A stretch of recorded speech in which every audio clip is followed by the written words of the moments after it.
Hey gang, what's going on? I'm the Blue Ranger, and I'm going to give you guys a little bit of a reaction to Life is Strange. It's not going to be so much of a review, more of a reaction to just finishing the game. A warning, there will be spoilers, and I want everybody that hasn't played it yet to know that they should absolutely go play it. It is an incredible gaming experience that will make you feel the highest highs and lowest lows, so I really highly suggest it to everybody. If there's a review element to the game, or to this video, the review would be, go play it, it's amazing. But now into how I feel about the game and what I think. Like I just said, it's incredible. In the very beginning, it's a little awkward being a 27-year-old man playing the role of an 18-year-old girl. It takes a little getting used to. It's a little awkward, but it wasn't enough by any means to stop me from playing the game. And I didn't really know. I'm a first-person shooter guy. I've been playing Destiny. I've been playing Halo. I play some Call of Duty from time to time, and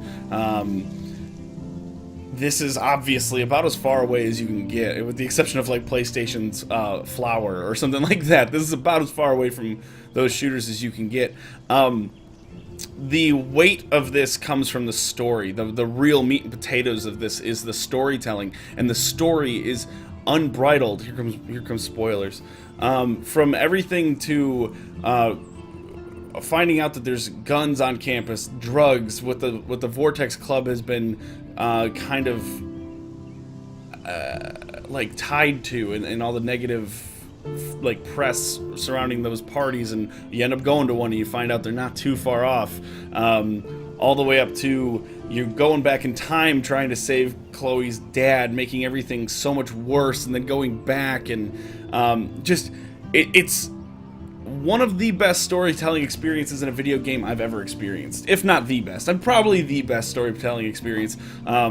The original Halo and Halo 2 had a really great story, but it didn't invoke as much emotion, I suppose. Like, this really gets to the core of being a human being, and it roots you in reality. It does a really good job of rooting you in reality in the first 3 or 4 acts, because there's 5 episodes. We're gonna call them acts, I guess. In the first like 4 acts, you really get rooted in reality. You're jumping through time, but you're really rooted in reality. And then towards the end of the 4th and in the 5th, you go nuts. You end up like the dimensions and the time-space continuum and crap just goes haywire, and you don't know what's happening next. I honestly didn't know. My last episode was an hour and a half because I kept thinking, if I end this, the next episode's gonna be 6 minutes long because it's gonna be over. So I just kept playing and playing and playing, and I didn't really know what to do about it. I didn't know what to think.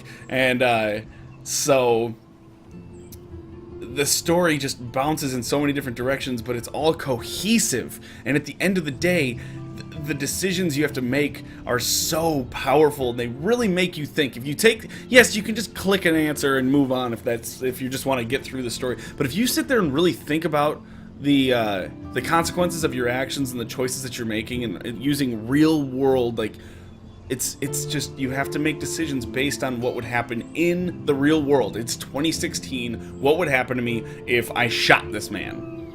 Well, in the game, you shot him because there's no consequences. False. In a game like this, there is. People go to jail. Other people get hurt. You know, you lose the faith of friends and loved ones and things like that. There are so many different elements to be considered with every single choice that you make within this game.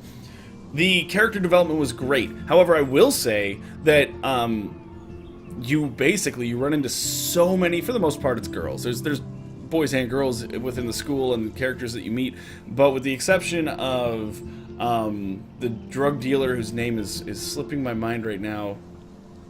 I can't remember his name. With the exception of the drug dealer, Warren, Mr. Mark Jefferson, the photo teacher. Did I say David? Was that the second one? No, David and the principal. There's not a lot of guys in the game, but you meet about 25 girls.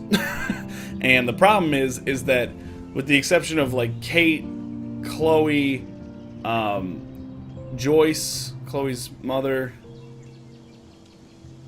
and I'm trying to think if there's another one that's really important. They're just not very important. They're not important characters, but there's a ton of them, and frankly, they all look the same. So it's kind of hard to tell who's who, and at some points you walk into a room and you're like, oh, I'm making a name up. There's Nicole, and you know, you're trying to remember which one was Nicole because frankly, their frames are all the same. There was very little difference in physique from person to person. The boys were a little different because you had guys like Warren that were scrawny little guys, and then you had football players. To be honest, I'm not trying to do like body shaming stuff or anything, but there wasn't any big people. There wasn't any like really fat people in this game. Everybody kind of looked the same. Could have used a little bit more diversity in that sense. Maybe it's just because I'm a big dude and I like to see big people in my games. I don't fucking know. But everybody kind of looked the same, and when you meet so many girls, it was kind of hard to tell them apart. So every now and then I'd have a conversation with somebody that I knew I'd met earlier in the game from the name. That's basically what I went by. You know, like, oh, Dana. I think Dana was one of them. Maybe not. But like, oh, it's Dana. I remember talking to Dana, like, and she just starts up a conversation with Dana, and I'm like, okay. So that was a little tough. My only complaint, and if Square Enix gets to this, I don't know that they ever will, but if they ever see this, my biggest complaint, and I can tell that it was supposed to be like this, was the bottles. The bottles were out of place, and that whole scene, I had to Google how to do it. I had to Google where I think it was 5. I think I had to find 5 bottles. I had to Google the 5th bottle because I couldn't find it. And if something in your game is, how am I trying to say this? The game is based on decision making and story, and it's a really great story, and the decisions that you put me through are like just mind-numbingly difficult to make sometimes. However, the bottles thing was just a scavenger hunt. It didn't really have a place. Now I could tell at the end when you guys made me find bottles again, which was significantly easier because you didn't have a little tiny cove that was impossible to see. Especially, I don't see colors so well. So in the trash, that opening blended right in. I literally had to walk along the wall and just keep holding right until I walked in. Did I tell you to go dark? I don't think I did. Oh no. Oh no. Oh, I guess it's dark now. But hey, we're back. I just didn't like it. I know you were kind of making light of it by bringing it back up later and having her going, great, more bottles. But the fact of the matter is, that's really how I felt. So I mean, good on you for figuring out that reaction or that emotion. But I would keep that out of a future game. I didn't find it added anything, which is why I ended the episode, went and figured out what to do, and came back and just did it because I wanted more story. I didn't care about finding bottles, but that's really my only complaint.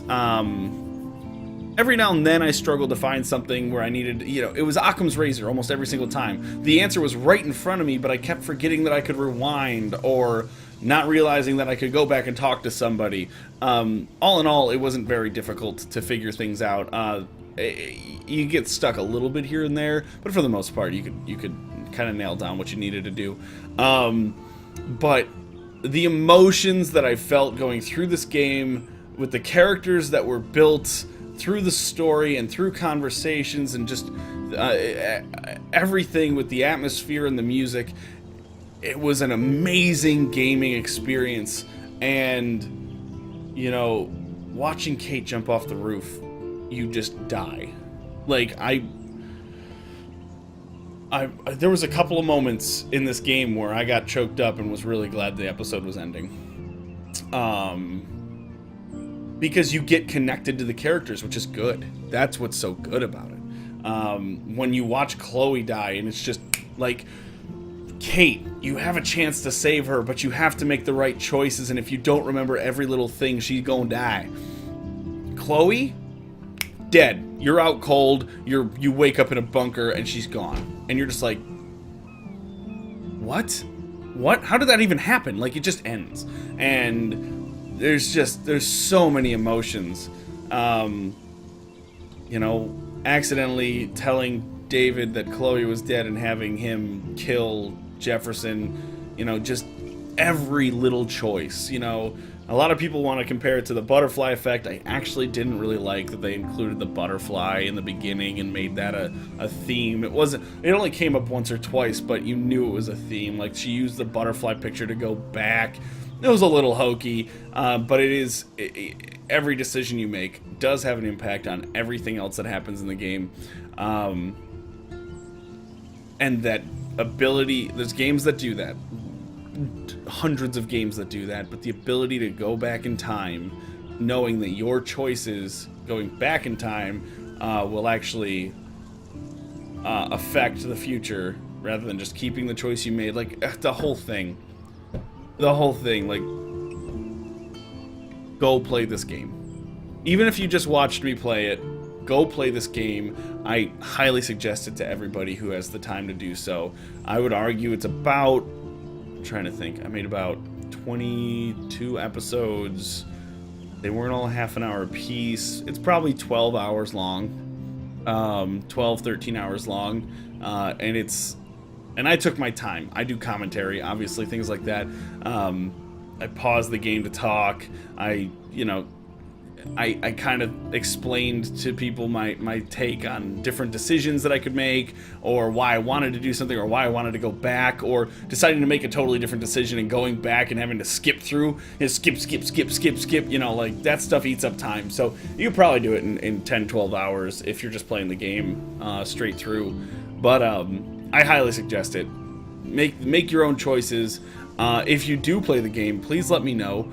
Tweet it at me, at I'm the Blue Ranger, or come and comment here on this video and let me know what choices you made and how it affected your game differently. I'd love to know if other people played it and what they thought of it, and so on. It's a fantastic game, and I really think everyone should go play it. So that's all I'm going to say on the game. I just want everyone to know that this has been a really game-changing experience for me. I usually play pretty one-dimensional games that are focused on killing the bad mans, but this has made me rethink the kind of games that I want to play in the future. It's been a lot of fun, and it's been a great experience. So once again, thanks so much for hanging out, guys. Don't forget to rate, comment, subscribe, and yeah, you can see me at twitch.tv/I'mTheBlueRanger almost every single day, and if you want to be sure of when I'm going to be playing or what I'm going to be playing, check me out at Twitter, on Twitter, at I'mTheBlueRanger. I'm going to be starting up some new series soon, guys. I'm glad you guys enjoyed it. Guys and gals. Gotta stop using gender. I'm glad you all enjoyed it, and I will see you guys in the next series.